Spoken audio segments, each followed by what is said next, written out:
የሰባተኛው ሀገራዊ ምርጫ እውነታዎች። በወልቂጤ ምን ተፈጠረ? ኢትዮጵያ በምርጫ ካርድና በጠመንጃ መሃል።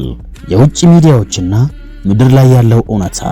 ቁም ነገር አዘል መረጃ መር ፍሰቱ ፈጣንና ማራኪ የሆነ ፕሮግራም እነሆ ከአና ሚዲያ። ምን አዲስ? ከአና ሚዲያ ሰብስክራይብ በማድረግ ታማኝ የመረጃ ምንጭ ያድርጉን።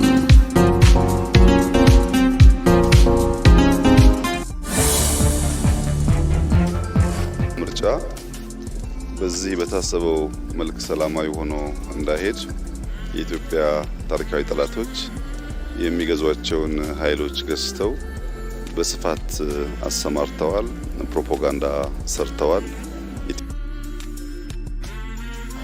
ሰላም ጤና ይስጥልኝ የተከበራችሁ የቻናላችን ቤተሰቦች፣ ዛሬ ኢትዮጵያ ሌላ አዲስ ታሪክ እየጻፈች ነው። በመላው ሀገሪቱ ከ52000 በላይ የሚሆኑ የምርጫ ጣቢያዎች ከ54 ሚሊዮን በላይ ዜጎችን ይበጀናል ያሉትን ለመምረጥ ወደ ኮሮጆ አምርተዋል። ለመሆኑ የዘንድሮ ሰባተኛ ጠቅላላ ምርጫ ከመንግስት ሚዲያዎች ጀርባ ምን ይመስላል? የውጭ ሀገር ተጽዕኖ ፈጣሪ ሚዲያዎችስ ምን አሉ?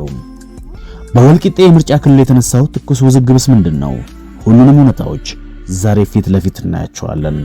እስከ መጨረሻው አብራችሁን ቆዩ። የዘንድሮ ምርጫ በብሔራዊ ምርጫ ቦርድ ሰብሳቢዋ በወይዘሮ ሜላትወርቅ ኃይሉ መሪነት በርካታ አዳዲስ ፈጠራዎችን ይዞ ብቅ ብሏል። ለመጀመሪያ ጊዜ ምርጫ የተሰኘ መተግበሪያና ታብሌቶችን በመጠቀም ዲጂታል ምዝገባን አካሂዷል። በአጠቃላይ 42 የፖለቲካ ፓርቲዎችና ከ10000 በላይ እጩ ተሳታፊዎችም ሆነውበታል። የመንግስት ሚዲያዎችን ብንመለከት ሂደቱ እጅግ ሰላማዊ እንደሆነ ነው እየዘገቡ ያሉት። ፋና ሚዲያ ኮርፖሬትን ጨምሮ ኢቢሲ ዘገባዎች እንደሚያሳዩት ከተለያዩ የፖለቲካ ፓርቲ መሪዎች እንደነ ነኢፓ ሊቀመንበር ዶክተር አብዱል ቃድርና ታዋቂ አትሌቶችና የሃይማኖት መሪዎች ሁሉም ድምጻቸውን በሰላም ሰጥተዋል። ሌላው ቀርቶ የኃይል አማራጭን ትተው ወደ ሰላማዊ መንገድ የመጡ የቀድሞ ታጣቂዎችም ብቸኛው የስልጣን ምንጭ የህዝብ ድምጽ ነው በማለት በምርጫ ጣቢያዎች እንደተገኙ ዘግበዋል። ይሁንና የውጭ ሀገራት ታዋቂ ሚዲያዎችና የምርምር ተቋማት ምርጫውን የሚመለከቱት በሌላ መነጽር ነው። እንደ ቻተም ሃውስ ያሉ ተቋማት እንደሚሉት ምንም እንኳን የመራጩ ቁጥር ሪከርድ ቢሰብርም ምርጫው ካለፉት ዓመታት አንጻር ሲታይ አነስተኛ ውድድር የሚታይበት ሊሆን ይችላል ብለዋል። ምክንያቱ ደግሞ የተወሰኑ ተቋሚዎች በእስር በስደት ወይም ፓርቲዎቻቸው በመታገዳቸው ምክንያት አለመሳተፋቸው ነው ይላሉ። በተጨማሪም በሰሜኑ የሀገራችን ክፍል በተለይም በትግራይ ምርጫው አለመካሄዱን፣ በአማራ ክልል የፋኖ ታጣቂዎች የሰነዘሩትን ማስጠንቀቂያ እንዲሁም በኦሮሚያ የኦሮሞ ነጻነት ሰራዊት የሚያደርጋቸውን ጥቃቶች በመጥቀስ መራጩ ህዝብ ምርጫ ካርድና በጠመንጃ መካከል እየተፈተነ እንደሆነ ዓለም አቀፍ የዜና ወኪሎች እየዘገቡ ይገኛሉ። አሁን ደግሞ ወደ ምድር ላይ እውነታ እናምራ። ምርጫው ፍጹም እንከን አልባ ነው ወይስ ክፍተቶች ያሉበት? በወልቂጤ ምርጫ ክልል 7 ፓርቲዎች ለህዝብ ተወካዮች ምክር ቤት ብርቱ ፍክክር እያደረጉ ነው። የጎጎት ፓርቲ ሊቀመንበር አቶ መሐመድ አብራር ለሚዲያ በሰጡት መግለጫ ሂደቱ ሰላማዊ መሆኑን ቢናገሩም በጣቢያዎች ላይ ግን የተካረሩ ክርክሮች እንዳሉ ተሰምተዋል።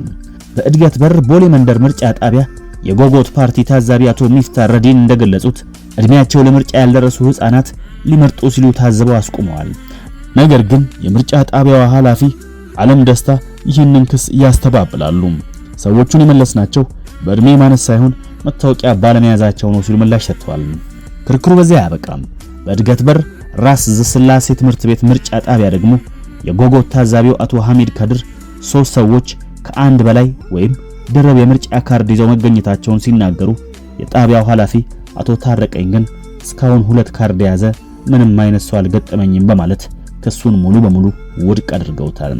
ከሰዓት በኋላ ባለው ምልከታ ግን በአብዛኛው የወልቂጤ ጣቢያዎች ላይ ያን ያህል መጨናነቅ እንዳልታየባቸውም ተረጋግጧል። በአንድ በኩል የመንግስት ሚዲያዎችና የምርጫ ቦርድ ምርጫው በታሪክ ከፍተኛ ቁጥር ያለው ህዝብ የተሳተፈበት ሰላማዊ ሂደት ነው እያሉ ሲሆን፣ በሌላ በኩል ደግሞ ተፎካካሪ ፓርቲዎችና የውጭ ሚዲያዎች አፈጻጸም ክፍተቶችና የጸጥታ ስጋቶችን እያነሱ ይገኛሉ።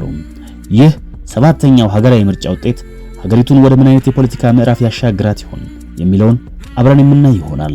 እናንተስ በየአካባቢያችሁ የምርጫ ሂደቱ ምን ይመስል ነበር? የታዘባችሁት የተለየ ነገር ካለ ሐሳብ አስተያየታችሁን ኮሜንት ላይ አስፍሩልን። ቪዲዮውን ከወደዳችሁት ደግሞ ላይክ፣ ሼር እና ሰብስክራይብ ማድረጋችሁን እንዳትረሱ። በቀጣይ ቪዲዮ እስከምንገናኝ ሰላም ቆዩም።